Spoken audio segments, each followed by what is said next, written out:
Welcome friends, welcome in eighth Baba MP. दोस्तों, इस channel के माध्यम से जो क्लास एट्थ की मैथमेटिक्स है उसके लिए वन शॉट तैयार किए जाते हैं। तो सत्र 2023-24 के लिए इस चैनल के माध्यम से जो क्लास एट्थ का मैथ है, चैप्टर 1 परिमेय संख्याएं, उसका वन शॉट पढ़ाया जा रहा है। और देखिए, हमारे इस चैनल के माध्यम से जो भी वन शॉट तैयार होते हैं वो हमेशा इम्पोर्टेंट क्वेश्चन के बेस पर होते हैं। यानी हम जो यहाँ पर ज़्यादा वक्त ख़राब नहीं करते हैं, बस जो मोस्ट इम्पोर्टेंट क्वेश्चन है अगर आप उनको देख के जाते हैं तो ऐसे जो सवाल है वो आपको परीक्षा में वापस देखने को मिल जाते हैं। उससे आपके अच्छे खासे मार्क आ जाते हैं। तो जो स्कोर बढ़ाने के लिए जो है वो वन शॉट इस चैनल के माध्यम से पढ़ाया जाता है। तो जितने भी एट्थ के बच्चे हैं चैनल को प्लीज़ ज्वाइन करें ताकि आपके सारे सब्जेक्ट आप आराम से पढ़ सकते। इस चैनल के माध्यम से साइंस और मैथ जो है वो पढ़ाई जाती है और सिंपल वन शॉट होते हैं, ज़्यादा वक्त ख़राब नहीं होता है। आपको पढ़ने में मज़ा आएगा प्लस आपका टाइम कम वेस्ट होगा। तो पहला एक सवाल आप देख सकते हैं इस तरह से। हालांकि जिन्होंने चैप्टर को अच्छे से रीड करके रखा है उनके लिए दिक्कत की बात ही नहीं है। तो ये कह रहा है कि ज्ञात कीजिए, ये वाला कुछ दे रखा है इस प्रकार से। अब मेरी बात सुनो कि ऐसी कोई बहुत सारी परिमेय संख्या है जो आपस में गुणा हो रही है, तो उनको आप जो है रूल्स के अकॉर्डिंग जो है सॉल्व कर सकते हैं। जैसे एक सबसे जो है महत्वपूर्ण जो गुण है वो क्रम विनिमयता का है। जैसे कैसे देखना, आप इसको समझ लीजिए एक बार। ए इंटू बी इंटू सी इंटू डी, यानी क्रम विनिमयता का मतलब यह है कि अगर आप क्रम को चेंज कर देते हैं तो कोई वैल्यू में फ़र्क नहीं आता है। जैसे कैसे देखो, अगर अपन ए इंटू सी लिख दे, फिर बी को लिख दे, फिर डी को लिख दे, तो भी कोई फ़र्क नहीं आएगा, कोई मान में कोई भी चेंजेस नहीं होगा। छोटे से एग्जाम्पल से समझते हैं। अगर आप 2 इंटू 3 करें और 3 इंटू 2 करें तो दोनों का जो मान है वो सेम रहेगा। मतलब इसका मान भी 6 है, उसका मान भी 6 है। तो ऐसा जो गुणधर्म होता है उसे अपन क्रम विनिमयता बोलते हैं। क्रम को चेंज करने पर वैल्यू में कोई भी चेंज नहीं आता है, उसे अपन क्रम विनिमयता बोलते हैं। तो हालांकि इस सवाल को आप पूरा गुणा करके भी सॉल्व कर सकते हैं, लेकिन अगर आपके रूल्स में जो है रूल्स आपके दिमाग में पहले से सेट है, पता है, तो उससे जो है टाइम बचता है। तो अगर अपन इस सवाल को जो है इस वाली वैल्यू से कंपेयर करें तो अपन कोशिश कर सकते हैं। तो देखिए देखिए किस प्रकार से कर सकते हैं इसको। आप खुद सोचो, ये जो 3/7 है और ये जो 14/9 है, देखो ये 7 इस 14 को काट देगा और ये 4 इस 16 को काट देगा। तो क्या अपन यहाँ पर क्रम विनिमयता लगा सकते हैं? बिल्कुल लगा सकते हैं। तो अपन यहाँ पर लिखेंगे हल क्रम विनिमय गुण से। तो हम क्रम चेंज कर रहे हैं क्योंकि देखिए अगर अपन संख्याओं को काट पाते हैं तो जो कैलकुलेशन है वो बहुत ही शॉर्ट हो जाती है। तो कहीं ना कहीं इसका जो फ़ायदा है आपको होता ही है। तो एक काम करते हैं, अपन क्रम को चेंज कर रहे हैं। इसको ए से कंपेयर करो, इसको बी से कंपेयर करो, इसको सी से कंपेयर, इसको डी से कंपेयर। तो इन दोनों को अपन अगर साथ में लिखेंगे, यानी ए को बी को लिखेंगे डी के साथ में और ए को लिखेंगे सी के साथ में, तो कुछ इस प्रकार से अपन क्रम चेंज कर सकते हैं। ए इंटू सी और बी इंटू डी। कर सकते हैं ना? बिल्कुल कर सकते हैं। तो -4/5, तो माइनस वाली संख्या को आप कोष्टक में लिख सकते हैं चाहे तो, इंटू 15/16 इंटू 3/7 इंटू -14/9 कोष्टक। ऐसे किया जा सकता है। अब जो है आप इसको काट भी सकते हैं। तो देखिए किस प्रकार से काट सकते हैं। तो देखो ये 5 एकम 5, ये 5 × 3 = 15, 3 बार कट रहा है। और ये 4 एकम 4, लेकिन माइनस का एक बार कट रहा है। माइनस प्लस में गलती ना रखें। और 4 × 4 = 16 हो गया। उसी प्रकार 7 एकम 7, 7 दूनी 14, लेकिन माइनस का 2। 3 एकम 3, 3 × 3 = 9। अब देखो कौन सी संख्या किसको काट रही है वो भी देखना बहुत ज़रूरी है। देखो काटने पर क्या बच रहा है, माइनस का 1 बच रहा है। तो एक बार लिखते हैं एक बार इसको, ठीक है ना। माइनस का 1 इंटू 3 बट्टे में क्या 4 है, इंटू, अभी तो एक है, इस एक से तो कोई लेना देना ही नहीं है, ठीक है ना। ये -2 है, -2 बट्टे में 3 है। देखो एक से कोई लेना देना नहीं है इसलिए अपन एक को छोड़ रहे हैं। अगर नीचे एक है तो कोई प्रॉब्लम ही नहीं रहेगी, ठीक है ना। अब देखो ये 3 वापस ही 3 को काटेगा, 3 एकम 3, 3 एकम 3। तो ऊपर क्या बच रहा है, माइनस का 1 इंटू -2 और बट्टे में क्या है 4, वापस 2 इसको काट देगा। 2 दूनी 4 और 2 एकम 2, लेकिन माइनस का 1। अब देखो ऊपर के साइड में क्या है, 2 बार माइनस है, और जब माइनस का 1 माइनस के 1 से मल्टीप्लाई होगा तो रिजल्ट क्या बनेगा, प्लस का 1 बनेगा। तो प्लस का 1 और बट्टे में क्या है, 2 है। इसका मतलब हमारा जो इसका मान है वो क्या प्राप्त हो रहा है, प्लस का 1/2। ठीक है ना। तो इस चैप्टर के अंदर जो भी क्वेश्चन अपन करते हैं वो परिमेय संख्या के रूप में रिजल्ट आते हैं, जो p/q में होता है, q कभी भी 0 के बराबर नहीं होता है। ठीक है, आगे बढ़ते हैं एक बार। तो सेकंड क्वेश्चन में भी जो है रूल्स ही काम कर रहा है। आप खुद सोचो एक बार, देखो ये 3/7 है, ये 3/7 है। तो अपने को ये पता है कि माइनस के पहले और प्लस के पहले एक अलग अलग ग्रुप होते हैं। जैसे पूरा ये ग्रुप अलग है, ये 1/14 पूरा अलग ग्रुप है, और ये पर पूरा एक ग्रुप अलग है। लेकिन कुछ संख्या क्या होती है, कॉमन होती है। जैसे अगर अपन इसको इसके साथ में लिखते हैं तो कुछ ना कुछ तो भाग कॉमन आएगा, और जब भी कोई संख्या कॉमन आती है तो जो कैलकुलेशन है वो शॉर्ट हो जाती है। तो अपन ट्राई कर सकते हैं, अगर मैं इस पूरे ग्रुप को ए मान लूँ, बीच में माइनस है कोई बात नहीं, बीच में माइनस लगाते हैं बी मानकर, फिर वापस माइनस है और इस पूरे ग्रुप को अपन मानते हैं सी।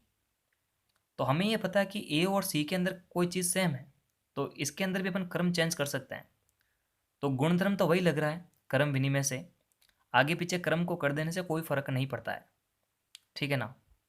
तो देखो इसको कैसे लिखते हैं अपन, हम क्या करेंगे, ए के साथ में सी को लिखने का प्रयास करेंगे, इस ग्रुप के साथ में ये वाला ग्रुप अटैच करेंगे, इसको सबसे पीछे भेजेंगे। मतलब अपन कुछ इस प्रकार से व्यवस्था कर रहे हैं, ये कुछ इस प्रकार से, इससे कोई फर्क नहीं पड़ता है, वैल्यू में कोई चेंज नहीं होगा। तो वापस वही यहाँ पर लिखना, थोड़ा सा सिस्टमेटिक लिखना चाहिए, क्रम विनिमय से। ठीक है ना, क्रम विनिमय से, या पूरा आप लिख सकते हैं डिटेल में। तो देखो इसको चेंज करते हैं थोड़ा बहुत, 2/5 इंटू 3/7 माइनस, देखो ये तो एक अलग ग्रुप ही था, अब ये ग्रुप आगे ला रहे हैं अपन, माइनस का 3/7 इंटू 3/5, ये वाला ग्रुप इसके साथ में अटैच हो गया, और ये माइनस का 1/14 पीछे होगा, माइनस का 1/14। ठीक है। अब जरा यहाँ पर थोड़ा फोकस करने की बारी है, क्योंकि देखना जरा इस चीज़ में क्या हो रहा है कि इस पूरे ग्रुप के अंदर, देखो ये माइनस के पहले जो ये ग्रुप है और ये जो ये वाला ग्रुप है, मतलब ए वाले और सी को आप ध्यान से देखो, इसको देखने पर एक चीज़ कॉमन आ रही है, 3/7 कॉमन आ रहा है। लेकिन देखो अपन क्या करेंगे, थोड़ा सा यहाँ पर चेंज करेंगे, क्योंकि इधर जो 3/7 है वो माइनस का है, और इधर कैसा है, ये तो कोष्टक के बाहर है ना। तो देखो अपन इसमें भी थोड़ा सा एक चेंज कर देते हैं, चिन्ह बदल देते हैं। कैसे बदल सकते हैं, तो इसको ध्यान से देखना आप एक बार। क्या हम इसको ऐसे लिख सकते हैं, ये जो माइनस है हम इसको दे देते हैं, ऐसा हो सकता है ना। कैसे, देखो थोड़ा इसको समझते हैं एक बार, ए इंटू माइनस का बी कुछ इस प्रकार से है। ठीक है ना। तो ये माइनस आप इसको भी दे सकते हैं, मतलब ये माइनस का ए इंटू प्लस का बी ऐसे बन सकता है। इससे कोई फर्क नहीं पड़ता है, इससे कोई वैल्यू में चेंजेस नहीं होता है, क्योंकि ऐसी कोई भी जो संख्या होती है ना जो माइनस बनती है, वो माइनस के 1 से गुणा होती है। कैसे, देखो अगर मैं इसको ऐसे लिखना चाहूँ ना, ए इंटू माइनस का 1 इंटू बी, तो कोई गलती नहीं है। अगर ये पूरा फ्री होता है तो प्लस का बन जाता है, फिर ये वापस से अगर इससे मल्टीप्लाई होगा तो ये माइनस का ए हो जाएगा। तो कुछ यही जो नॉलेज है इसमें इस्तेमाल करना आपको, ये माइनस का इसको आगे चिन्ह देना है, और ये वाला माइनस को जो है इसको देना है 3/5 को। तो आगे पीछे अपन इसमें भी कर रहे हैं, थोड़ा सा ध्यान से देखो इस चीज़ को, माइनस का 2/5, तो ये हो गया प्लस का 3/7। ठीक है, और ये माइनस का 3/5 आगे आएगा, तो ये प्लस का 3/7 पीछे चला जाएगा, है ना, क्रम में चेंजेस हो रहा है। और माइनस का क्या है, 1/14 है। ठीक है, अब कॉमन आ रहा है आपको पता ही है, 3/7 दोनों में कॉमन आ रहा है, तो 3/7 इधर से भी कॉमन और उधर से भी कॉमन, तो बाहर ले लेते इसको, 3/7 जैसे ही कॉमन हुआ तो अंदर क्या बच रहा है, माइनस का 2/5, साथ में माइनस का चिन्ह, और 3/5 भी है, 3/5 माइनस का 1/14। ठीक है, आगे बढ़ते हैं एक बार।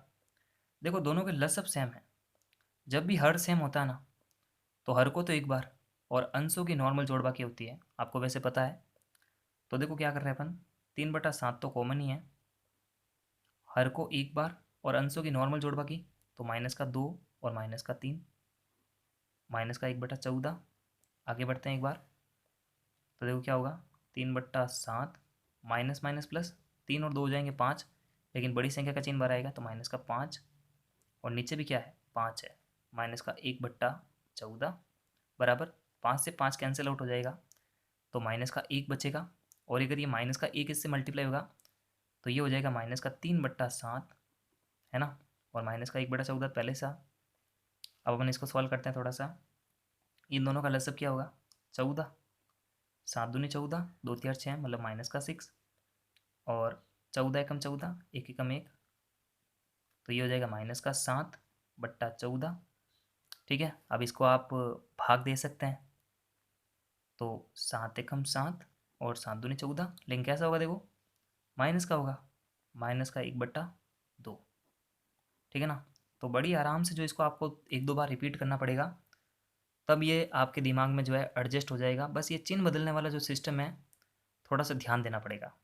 मतलब आप चिन्ह को जो है इधर उधर आगे पीछे कर सकते हो, प्लस का बनाने के लिए या फिर उसको आप कॉमन खींचने के लिए। बाकी तो ये नॉर्मल सी कैलकुलेशन है, इसमें कोई इतनी टफ वाली बात ही नहीं है। बस ये इससे गुणा हो गया, 3/7 माइनस का हो गया, फिर ये -1/14 हो गया, फिर लसअप लिया तो 14 लसअप आया, इसका इसमें भाग देना पड़ता है, फिर वो उससे इंटू करना पड़ता है, 7 दूनी 14, 2 × 3 क्या 6 हो गया। ये एक नॉर्मल कैलकुलेशन आप कर सकते हैं आराम से। तो आगे बढ़ते हैं एक बार। तो अब जो आगे वाला सवाल है वो कह रहा है कि आपको उपयुक्त गुणधर्म का मान बताना है, मतलब नाम बताना है। ये थोड़ा सा मिसप्रिंटिंग हो गया यहाँ पर, नाम बताना है, ठीक है ना। आपने बहुत सारे गुणधर्म पढ़ रखे हैं, कर्म विनिमयता, गुणात्मक तत्समक, गुणात्मक प्रतिलोम। तो देखो एक रूल्स मैं आपको सिखा रहा हूँ यहाँ पर, अगर अपने को ए को वापस ए ही बनाना है, यदि किसी चीज़ को आपको वापस वही बनाना है तो आप किससे मल्टीप्लाई करोगे। यदि मेरे को ए ही बनाना है तो मैं किससे मल्टीप्लाई कर सकता हूँ, 1 से ही करना पड़ेगा। तो ऐसा जो रूल्स होता है उसे अपन बोलते हैं गुणात्मक तत्समक। क्या बोलते हैं, गुणात्मक तत्समक। यदि किसी संख्या को वापस वही संख्या बनानी है तो किस संख्या से गुणा करते हैं, 1 से गुणा करते हैं। तो हमेशा ध्यान रखो, ऐसे रूल्स को गुणात्मक तत्समक बोलते हैं। देखो ये 4/5 था, इसको वापस 4/5 बनाना था तो हमने किससे मल्टीप्लाई किया, 1 से किया। अब आप इसको आगे पीछे भी कर सकते हो, इससे कोई लेना देना नहीं है। तो -4/5 वापस -4/5 कैसे बना है, जब आपने इसको 1 से मल्टीप्लाई किया है। तो ऐसे रूल्स का नाम होता है गुणात्मक तत्समक। ठीक है, आगे बढ़ते हैं। अब देखो इसमें तो डायरेक्ट ही दिख रहा है, आगे पीछे हो रहा है ना। देखो a × b किया, फिर वापस हो गया b × a, 13/17 इधर है, आगे इधर, उधर जाके पीछे है, इधर पीछे 2/7 है माइनस का, तो उधर आगे है। मतलब ये तो बिल्कुल इसके जैसे ही बन रहा है, a × b और b × a। तो जब क्रम में चेंजेस होता है उसको क्या बोलते हैं अपन, क्रम विनिमयता, क्रम विनिमयता। ठीक है, और अब जो आगे वाला रूल्स है उसको कैसे अपन समझ सकते हैं। यदि आपको किसी संख्या को 1 बनाना है, जैसे देखो a/b है, इसको आपको 1 बनाना है, तो आप क्या करेंगे, b/a से गुणा करेंगे, तो a को कैंसिल करेगा, b को कैंसिल करेगा, 1 आंसर आएगा। यदि किसी संख्या को आपको 1 बनाना है तो ध्यान दो, उसको उल्टा करके गुणा करना पड़ता है।